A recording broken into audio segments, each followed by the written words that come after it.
अजूनही नवीन सिलेबस आणि जुना सिलेबस याच्यातला विवाद महाराष्ट्र लोकसेवा आयोगाच्या संदर्भातला अजून पूर्णपणे निवळलेला नाही आहे। गुजरात लोकसेवा आयोगाने अशा सकारात्मक आणि विद्यार्थी हितावह काही सुधारणा हसमुख पटेल जे भूतपूर्व आयपीएस ऑफिसर आहे त्यांच्या नेतृत्वामध्ये या ठिकाणी स्वीकारलं हे आपल्याला पाहावं लागेल। तर हसमुख पटेल आहे ज्यांच्या नेतृत्वामध्ये दोन महत्त्वाचे जे आहे रिफॉर्मेशन्स गुजरात लोकसेवा आयोगाने आणि इथूनच ती सुरुवात झालेली होती। ओहरल्या कुठल्याच परीक्षेची तारीख या ठिकाणी नाहीतर आमची राज्यसेवा देऊ का एसटीआय देऊ का कंबाईन बी देऊ की कंबाईन सी देऊ कारण दोन्ही पेपर एकाच तारखेमध्ये पडतात। उदाहरण घेऊन जीपीएससीने काय केले ही ऑप्शन दिला आता इकडे जीएस मध्ये सुद्धा तुम्ही भूगोल वाचताय आणि भूगोल ऑप्शनल सुद्धा तुमचा जर असेल तर दोन प्रकारची तयारी तुम्हाला या ठिकाणी करावी लागेल आणि दोन प्रकारचं मटेरियल तुम्हाला या ठिकाणी यूज करावं लागेल कारण ऑप्शनलचा जो ओपिनियन किंवा एक पर्स्पेक्टिव्ह असतो तो वेगळ्या पद्धतीचा असतो।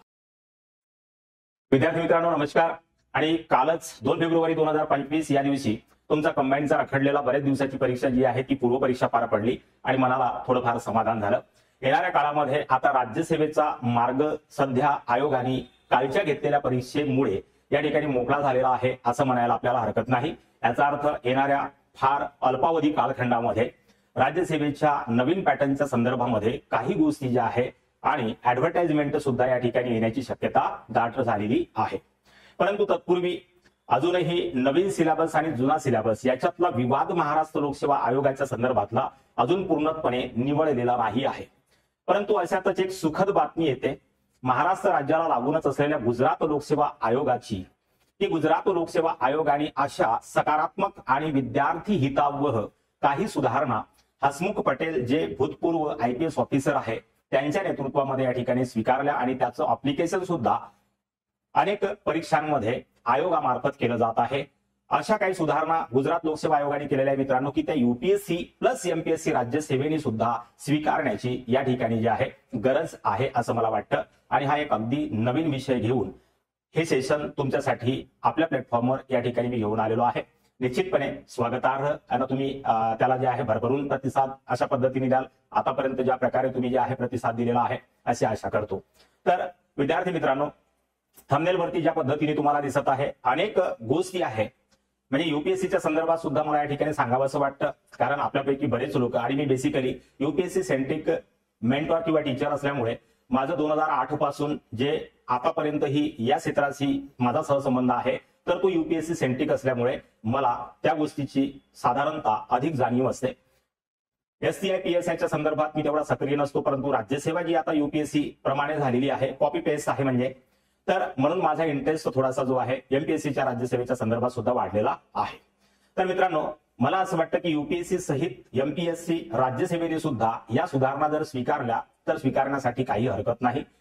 1 by 1 प्रिलिम मेन्स आणि इंटरव्ह्यू मध्ये गुजरात लोकसेवा आयोगाने कशा पद्धतीचे विद्यार्थी हित लक्षात घेता या ठिकाणी निर्णय घेतलेले आहे आणि याच्यातले फार कमी निर्णय सुद्धा एमपीएससी राज्यसेवेच्या संदर्भात आयोगाने स्वीकारले तरी सुद्धा वर्तमानात जे एक संभ्रमावस्थेचं वातावरण निर्माण झालेलं आहे आयोग वर्सेस विद्यार्थी आयोग वर्सेस या क्षेत्रात आमच्यासारखे काम करणारे अनेक कोचिंग क्लासेस आणि त्याचे चांगले मेंटॉर्स तर जे प्रश्नचिन्ह किंवा एक अपारदर्शकतेचं वातावरण सातत्यानं आयोगाच्या वरती गालबोट लावणारं ठरत आहे। तर सामान्यतः अशा पद्धतीच्या सुधारणा जर एमपीएससीने स्वीकारल्या तर सामान्यतः मला असं वाटतं की या ठिकाणी जे आहे या विवादाला कुठेतरी तिलांजली मिळू शकते।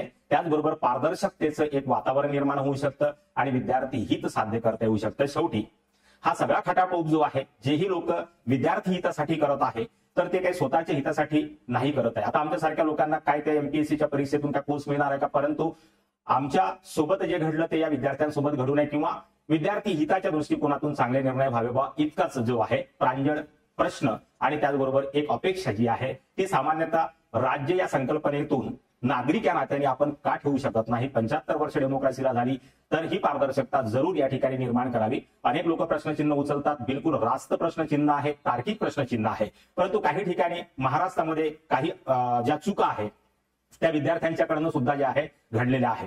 जसं 2023 मध्ये नवीन राज्यसेवेचं पॅटर्न आलं होतं अनेकांनी ऑब्जेक्शन घेतले आयोगाने तुमची बाजू समजावून घेतली परंतु आमच्याच पैकी काही लोकांनी या ठिकाणी सांगितलं की सर 2025 पासून हे पॅटर्न तुम्ही लागू करा आम्हाला 2 वर्ष द्या कारण की जे शेवट मॅन्डेटरी अटेम्प्ट ज्या पोरांचे राहिलेले होते आणि आयोगाने सुद्धा त्याला स्वीकार केलेलं होतं की 2 वर्ष तुम्ही म्हणता म्हणून आम्ही देतो परंतु आता ज्याची पुन्हा अजून डिमांड आपण करतो या गोष्टी तेव्हाच जर केल्या असत्या आपण तर आयोगाला आपलं मनमानी करण्याचा या ठिकाणी जे आहे थोडंफार आपण त्याला एक अवरोध निर्माण करू शकलो असतो असं मला या ठिकाणी म्हणावंसं वाटतं। असो त्या गोष्टी वेळेवर झाल्या नाही, परंतु अजूनही फार वेळ गेलेली नाही आहे. याच संदर्भामध्ये एमपीएससी राज्यसेवेने गुजरात लोकसेवा आयोगाचं आणि तद्वतच युपीएससीने सुद्धा गुजरात लोकसेवा आयोगाचं अनुकरण करावं, है ना, करता येऊ शकतं.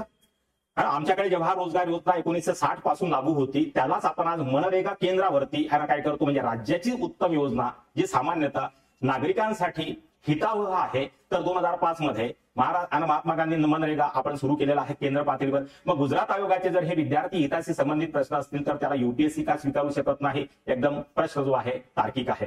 तर मित्रांनो, युनिव्हर्सल रिफॉर्म आहे आणि प्रत्येक परीक्षेच्या टप्प्यामध्ये प्रिलिम असो, मेन्स असो, इंटरव्ह्यू असो, तिन्ही ठिकाणी गुजरात लोकसेवा आयोगाने एक आदर्श असा घालून दिलेला आहे की ज्याचं अनुकरण मला असं वाटते की अशाच पद्धतीनं सगळ्या आयोगाची कार्यपद्धती असावी, ज्याच्यातनं विद्यार्थ्याच्या मनामध्ये ट्रान्सपरन्सीचं एक वातावरण निर्माण होणार. आणि विद्यार्थी सध्या फार हलाखीच्या स्थितीमधनं जात आहे. मित्रांनो, मागच्या वर्षीची जून महिन्यातली परीक्षा ही काल झाली, म्हणजे हा जो डिलेड आहे याच्यासाठी संघर्ष सुद्धा आपल्याला करावा लागणार आहे येणाऱ्या काळामध्ये.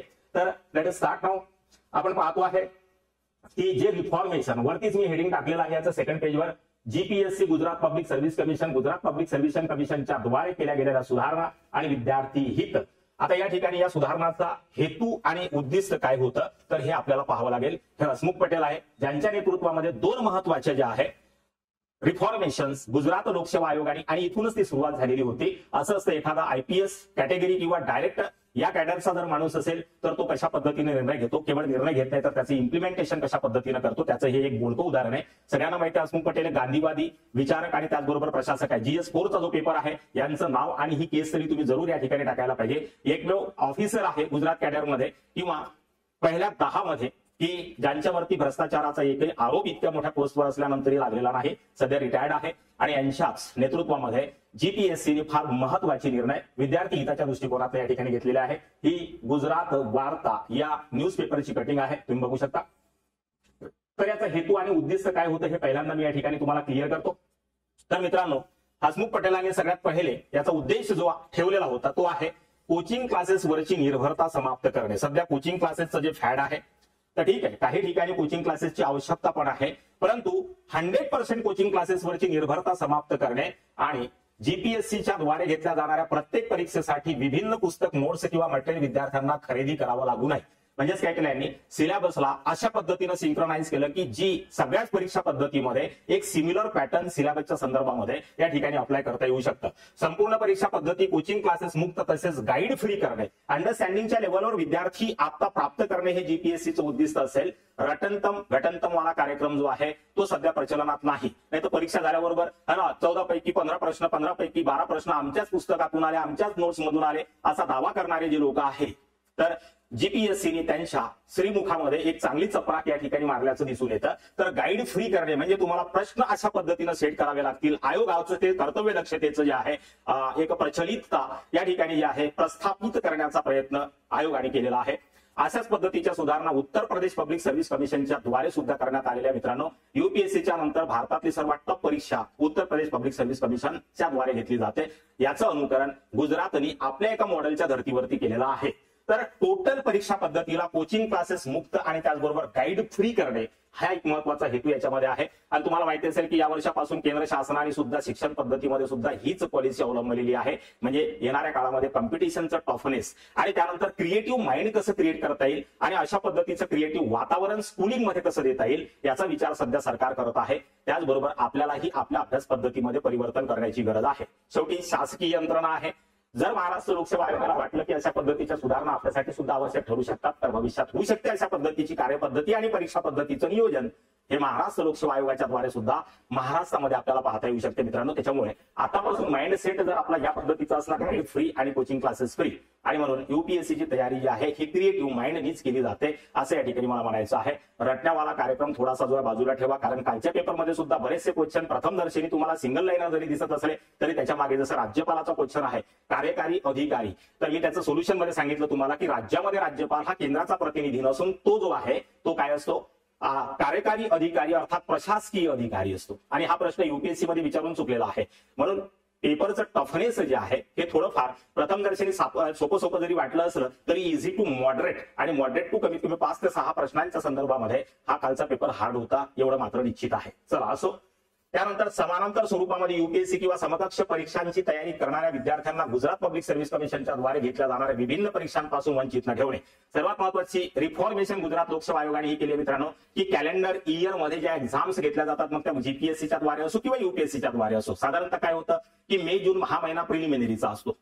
आता याच्यामध्ये काय होतं की कधी कधी एकाच तारखेवर राज्याची पण लोकसेवा आयोगाची परीक्षा येते आणि युपीएससीची पण येते. अशा कालखंडामध्ये जर विद्यार्थी दशेमध्ये दोन्ही परीक्षा आणि विद्यार्थी असं समजा की तुम्ही त्याच्याकडे आता 1-2 अटेम्प्ट मॅन्डेटरी एज मध्ये आहे तो, तर मग त्याला एक परीक्षेला कुठेतरी मुकावं लागतं, एक तर युपीएससी सोडावी लागते किंवा जीपीएससी सोडावी लागते. गुजरात लोकसेवा आयोगाने काय केलं, याच्यामध्ये 1 महिन्याचं 15 दिवसाचं अंतर ठेवलेलं आहे according to the UPSC calendar year exams. म्हणजे मे मध्ये जर प्रिलिमिनरी असेल युपीएससीची तर जीपीएससी काय करतं, एक तर परीक्षा एप्रिलमध्ये घेतं किंवा जूनमध्ये घेतं. म्हणजे 1 ते 1.5 महिन्याचं त्याच्यामध्ये जे आहे मी समोर सांगतोच आहे तुम्हाला, तर 1 ते 1.5 महिन्याचं अंतर ठेवतं, म्हणजे जेणेकरून सगळ्याच विद्यार्थ्यांना युपीएससी पण देता येऊ शकतं आणि तुम्हाला जीपीएससी पण देता येऊ शकतं. एमपीएससीच्या संदर्भात सुद्धा हा घोळ अनेकदा आपण पाहिलेला आहे, म्हणून परीक्षेच्या तारखा ढकलल्या जातात, पोस्टपोन केल्या जातात. आता कालचीच परीक्षा जी आहे ही जून महिन्यातली परीक्षा होती मागच्या, म्हणजे ऍटलीस्ट जून, जुलै, ऑगस्ट, सप्टेंबर, ऑक्टोबर, नोव्हेंबर, डिसेंबर तब्बल 6 ते 7 महिने या परीक्षेला तुम्हाला ज्या लेट झालं. आता एवढ्या कालखंडामध्ये ज्या काही अन्य समकक्ष परीक्षा देणारे काही विद्यार्थी असतील त्यांना साधारणतः त्यापासून मुकावं लागेल.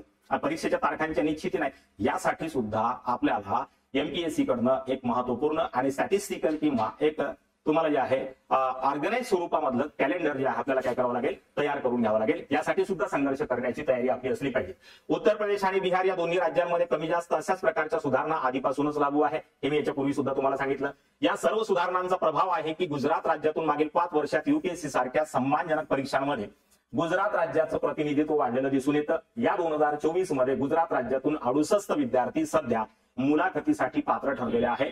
तर हा एक महत्वाचा रिफॉर्मेशन आणि त्याचा इम्पॅक्ट आहे मित्रांनो गेल्या 5 वर्षामधला, जे हसमुख पटेलांच्या नेतृत्वामध्ये या ठिकाणी झालेलं होतं. हे आहे एक महत्वपूर्ण पहिलं पेज, ज्याच्यावरती जीपीएससीच्या द्वारे या सुधारणांचा हेतू किंवा उद्दिष्ट निर्धारित करण्यात आलेलं होतं. पुढे चलूया. आता मी मगाशी जे बोललो की कॅलेंडर इयर मध्ये सिंक्रोनायझेशन कशा पद्धतीने जीपीएससीने युपीएससीच्या समकक्ष केलेलं आहे, तर पहिली सुधारणा आहे exam calendar plan synchronise with UPSC. युपीएससीच्या सोबत इकडे जीपीएससी आहे, इकडे युपीएससी आहे. बघा प्रिलिमिनरी 2025 यावर्षी जीपीएससीने कोणत्या तारखेला, जानेवारी 12 आणि 19 या 2 तारखांमध्ये आयोजित केलेला आहे. सामान्यतः युपीएससीची परीक्षा किंवा एमपीएससी राज्यसेवा एका दिवशी होते, या ठिकाणी विद्यार्थी हितासाठी अशा पद्धतीचा प्रयोग केलेला आहे. आता 12 आणि 19 कधी पडत आहे, एका संडेला 12 पडत आहे आणि दुसऱ्या संडेला, म्हणजे एका आठवड्याभराचा फरक आहे 2 पेपरच्या अंतर्गत. म्हणजे जेणेकरून गरीब विद्यार्थी जो मोठ्या शहरामध्ये राहू शकत नाही तो 1 डे जाऊन परीक्षा देऊन येऊ शकतो. म्हणजे साधारणतः तिथं जाऊन राहण्याचा खर्च नाही. आपल्या इथं नागपूर जर सेंटर आहे युपीएससीचं, आदल्या दिवशी जावं लागतं तुम्हाला. आता अलीकडे नागपूर झाला, पूर्वी एकच राजधानीचं सेंटर असायचं मुंबई. म्हणजे समजा अमरावतीचा माणूस जर मुंबईला गेला तर त्याला जाण्यासाठी 1 दिवस लागतो, म्हणजे त्याला परवाच्या दिवशी म्हणजे 2 दिवस जाणे 2 दिवस येणे 1 दिवस परीक्षा देणे. 5 दिवसाचा या ठिकाणचा लॉजचा खर्च, खायचा खर्च हा या ठिकाणी पोरांचा वाचला. म्हणून ह्या 2 तारखेमध्ये प्रिलिमिनरी आणि तीही जानेवारी 2025 मध्ये आयोजित केली आहे, ती झाली. त्याच्यानंतर बघा या वर्षीची प्रिलिमिनरी युपीएससीची कधी आहे, मे 2025. म्हणजे जानेवारी, फेब्रुवारी, मार्च, एप्रिल, मे 5 महिन्याचा डिफरन्स आहे याच्यामध्ये. म्हणजे जीपीएससीची तयारी करणारा विद्यार्थी युपीएससीच्या समकक्ष काय देऊ शकतो, दुसरं सिलेबस सारखंच आहे. त्याच्यामुळे युपीएससीला बसणारा विद्यार्थी आणि जीपीएससीला बसणारा विद्यार्थी समकक्ष एकाच सिलेबसचा अभ्यास करून, एकाच बुक रुटीनचा मटेरियलचा वापर करून दोन्ही परीक्षा एकाच वर्षी या ठिकाणी काय करू शकतो, देऊ शकतो.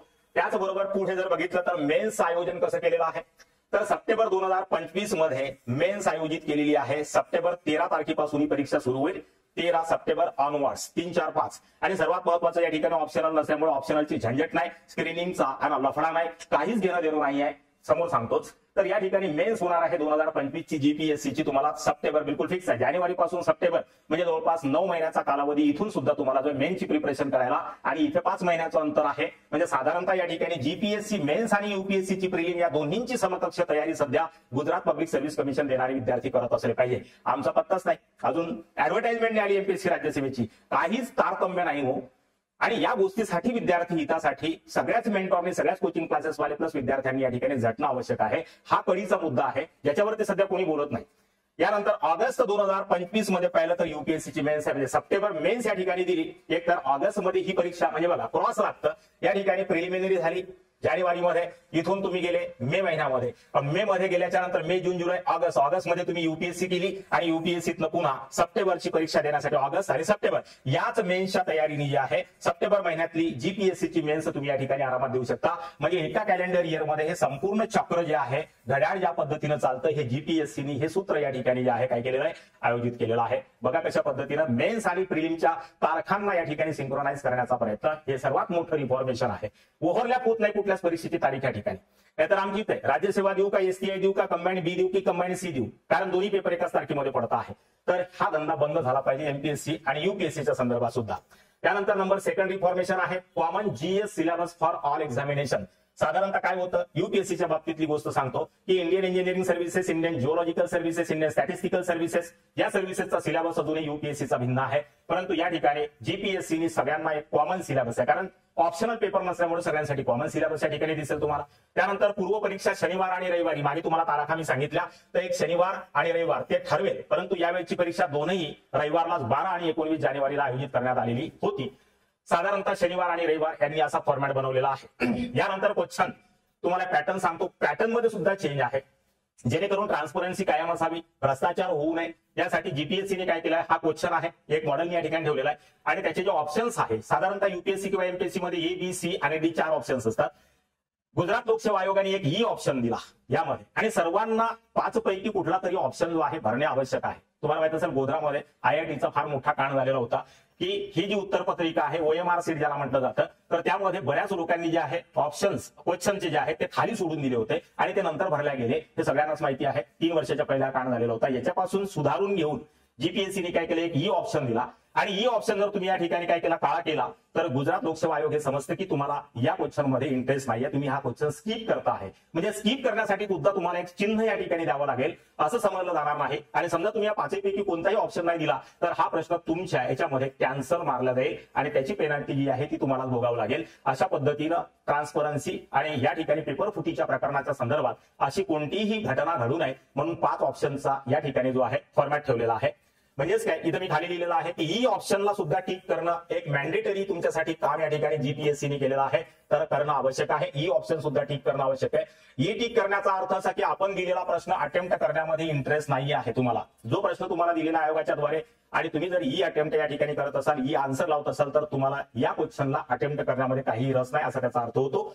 5ही ऑप्शन पैकी कोणताही ऑप्शन उमेदवाराच्या द्वारे न दिला गेल्यास तो प्रश्न मायनस मानला जाईल. आताच मी जे बोललो, म्हणजे या ठिकाणी कोणत्याही पद्धतीचं नॉन ट्रान्सपरन्सीचं वातावरण राहत नाही. अशा पद्धतीने एक उत्तम पारदर्शकता नियोजित करण्याचा प्रयत्न हसमुख पटेल यांच्याद्वारे या ठिकाणी केला गेला. पूर्व परीक्षेच्या त्वरित त्याच दिवशी ओएमआर अपलोड केली जाते. मोठ्या शहरांमध्ये तर संध्याकाळीच ओएमआर स्कॅन करून अपलोड केली जाते. साधारणतः युपीएससी मध्ये 1 वर्षाच्या नंतर तुम्हाला आन्सर की दिली जाते, परंतु ऑब्जेक्शन ते 7 दिवसाच्या आधीच मागतात. या ठिकाणी काही मागण्याची गरज नाही. मोठ्या मोठ्या शहरांमध्ये जिथून अशा पद्धतीच्या पेपर फुटीचे प्रकरण होतात, अहमदाबाद आहे, भारूच आहे, गांधीनगर आहे, अशा मोठ्या शहरांमध्ये तर 5 वाजता परीक्षा संपली, 7 वाजेपर्यंत ओएमआर सीट तुमच्या मोबाईल फोनवर तुमच्या ईमेल आयडीवर प्रस्तुत करून दिली जाते. ग्रामीण क्षेत्रातल्या जर लोकांमध्ये छोटे शहर आहे तर या ठिकाणी 3 दिवसाच्या नंतर तुम्हाला ज्या स्कॅन करून तुमच्या फोनमध्ये तुमच्या ईमेल आयडीवर पाठवले तुम्ही दिलेल्या प्रश्नाचे उत्तर, म्हणजे या ठिकाणी पुन्हा रिफॉर्म किंवा तुम्हाला जे आहे व्हॅलिडेट करण्याची गरज पडणार आहे. म्हणजे 3च दिवसात सगळी परीक्षेचा रिझल्ट तुम्हाला येऊन जातो. इतकं सुंदर या ठिकाणी काम केलेलं आहे. युपीएससी 1 वर्षाच्या नंतर देते. म्हणजे सामान्यतः आजकाल आपण जे तर्क वितर्क आम्ही या ठिकाणी मानतो, किती कट ऑफ जाईल, काय परीक्षेचं उत्तर असेल, याचं उत्तर किती असेल, हे झंझटच नाही. 3 दिवसामध्ये तुम्हाला समजून जाते जीपीएससी मध्ये की मी पास होणार, प्रिलिम मध्ये की नापास होणार. इतकं सुंदर. आणि मोठ्या शहरांमध्ये सांगितलं इव्हनिंग मध्ये तुम्हाला 7-8 वाजेपर्यंत तुमच्या ओएमआरचं स्कॅनर अपलोड करून दिलं जातं. आणि ग्रामीण क्षेत्रामध्ये 3 दिवसांपर्यंत तुमचं, म्हणजे संपूर्ण गुजरात लोकसेवा आयोग जे आहे 3 दिवसामध्ये एक संभावित रिझल्ट प्रस्तुत करून टाकतो. इतकी सुंदर ट्रान्सपरंट प्रणाली या ठिकाणी आहे, तुम्हाला दिसेल. त्यानंतर पुढे जाऊया.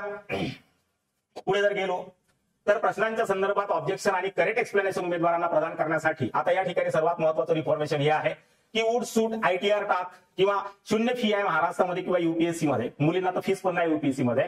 या ठिकाणी जर एखाद्याने ऑब्जेक्शन घेतलं किंवा एक्सप्लेनेशन करेक्शनच्या संदर्भामध्ये, तर प्रत्येक उमेदवाराला प्रत्येक क्वेश्चनसाठी 100 रुपये या ठिकाणी भरावे लागतील. त्याचं कारण असं आहे की सिरियस विद्यार्थीच जे आहे अशा पद्धतीची डिमांड करू शकेल, तर प्रतिप्रश्न फी आकारली जाईल, जेणेकरून सिरियस उमेदवारच या प्रकारची मागणी करतील. नाही तर वूड सूट जी आहे आयोगाच्या प्रत्येक प्रश्नावर ऑब्जेक्शन घेण्याची जी एक परंपरा आमच्या महाराष्ट्रात निर्माण झालेली आहे, तर या परंपरेला या ठिकाणी जे आहे खंडित करण्याचं काम जीपीएससीनं केलेलं आहे.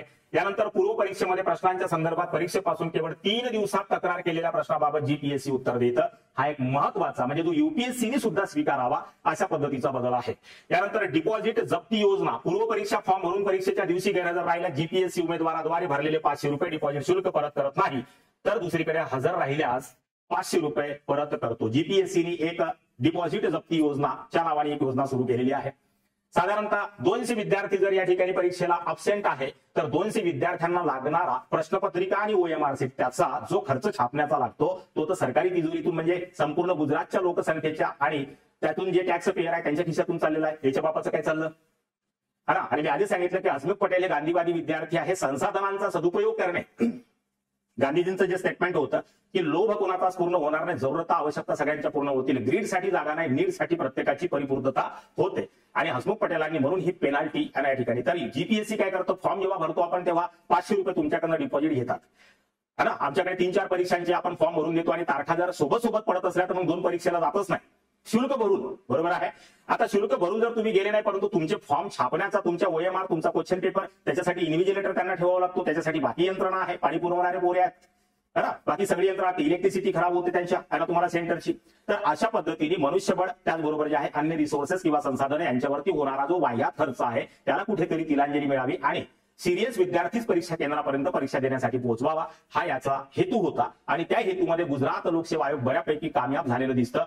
85% प्रेझेंट रेट आहे आज या परीक्षांमध्ये. आमच्या महाराष्ट्राचा तुम्ही काढू शकता. म्हणजे मी हे जे बोलतोय फक्त महाराष्ट्राच्या संदर्भात आणि युपीएससीच्या संदर्भातच बोलताय. भले मी जीपीएससीचा हा एक आदर्श मॉडेल तुमच्या पुढे ठेवतोय. कंपॅरिझन तुम्ही करा, तुम्ही त्यात तज्ञ आहे, बरोबर आहे. तर इथे एक डिपॉझिट जप्ती योजना आहे. ही सुधारणा कशी वाटते आपल्याला है ना.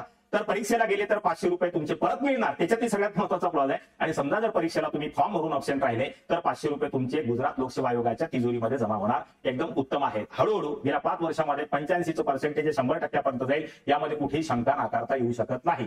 कारण याआधी गुजरात लोकसेवा आयोगामध्ये ही सुधारणा करण्याच्या पूर्वी जे आहे बऱ्याचशा गोष्टी आणि त्याचं पर्सेंटेज जे आहे ते केवळ 60% होतं. मित्रांनो, ही गोष्ट आपल्याला या ठिकाणी ध्यानात ठेवायची आहे. तर या एका तुम्हाला जे आहे सुधारणेने बऱ्याचशा गोष्टींमध्ये फरक पडू शकतो, हे आपल्याला या ठिकाणी म्हणावंसं वाटतं. चला, आता यानंतर जे आहे जीपीएससी हे झाले पूर्व परीक्षामध्ये किंवा प्रिलिमिनरीचे बदल. यानंतर आपण येतो आहे मुख्य परीक्षेच्या संदर्भातल्या सुधारणा. सर्वात महत्वाचं जीपीएससी मध्ये केवळ 900 मार्काचं पॅटर्न आहे.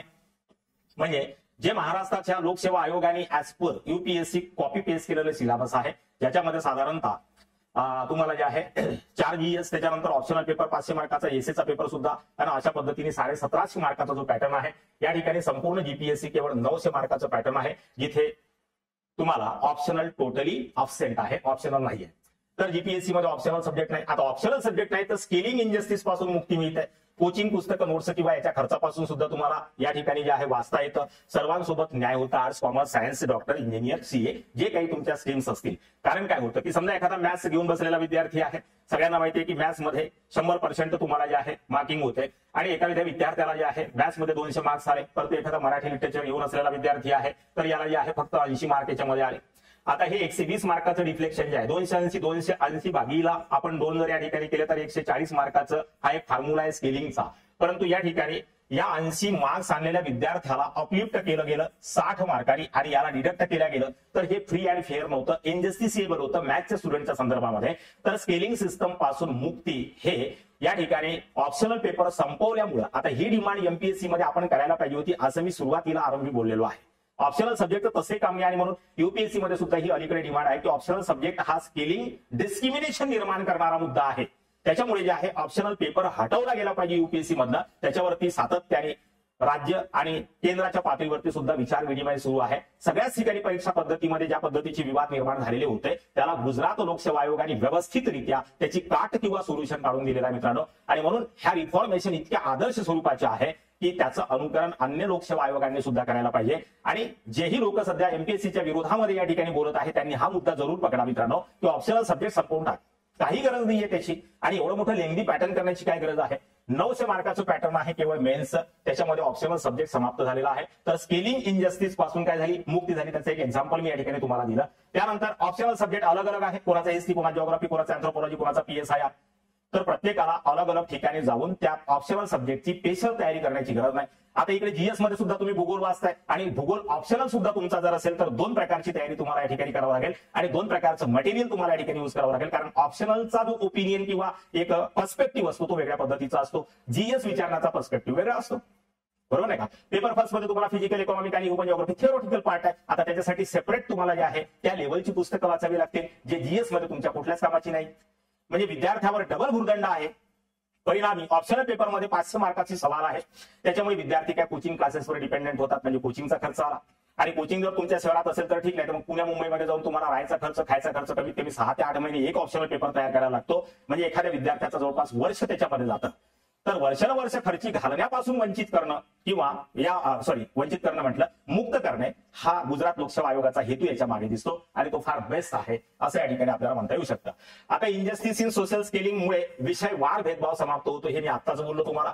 Common GS syllabus for all examination, जे यूपीएससीच्या संदर्भात सुद्धा मी सांगितलं की या ठिकाणी इंजिनिअरिंग बसा किंवा जिओलॉजिकल बसा, कुठल्याही सर्व्हिसेससाठी सेपरेट तुम्हाला करण्याची गरज नाहीये। आता स्वाभाविक गोष्ट आहे की जिओलॉजिकल सर्व्हिसेस मध्ये जो जात आहे तो जिओलॉजीमध्ये एक्सपर्ट माणूस आहे, इंजिनिअरिंग मध्ये जो माणूस आहे तो 4 वर्ष इंजिनिअरिंग केलेली आहे, इथे सुद्धा पुन्हा त्याला अजून तो पेपर घेऊ द्यायला लावायचा तरी मूर्खपण आहे। आणि जीएस हा कॉमन असेल तर फक्त प्रशासनासाठी ज्या पद्धतीचा एक ड्राफ्ट लागतो तेवढा विषय, हा तुम्हाला इंजिनिअरिंग झालेला आहे, इंजिनिअरिंगची माहिती असली पाहिजे इथपर्यंत हा तर्क ठीक आहे, मग तुमच्याजवळ इंटरव्ह्यू असतो ना, बरोबर आहे। परंतु गुजरात लोकसेवा आयोग इंटरव्ह्यू मध्ये सुद्धा बऱ्याचशा गोष्टी या ठिकाणी रिफॉर्म केलेल्या आहेत। तर इथे जे आहे कोचिंग क्लासेस करण्याची अथवा अतिरिक्त बुक मटेरियलची गरज नाही, मी आधीच बोललो। जीपीएससी मध्ये मुख्य परीक्षेच्या उत्तर पत्रिका पण देतो, evaluated copy given to the student. Yes, GPSC जे आहे विद्यार्थ्यांनी ज्या प्रश्नपत्रिका मुख्य परीक्षेमध्ये दिलेल्या आहे आरटीआय टाकून या उत्तर पत्रिका तुम्हाला प्राप्त करता येऊ शकतात विदिन 1 महिन्याच्या विदिन अ शॉर्ट पिरियड।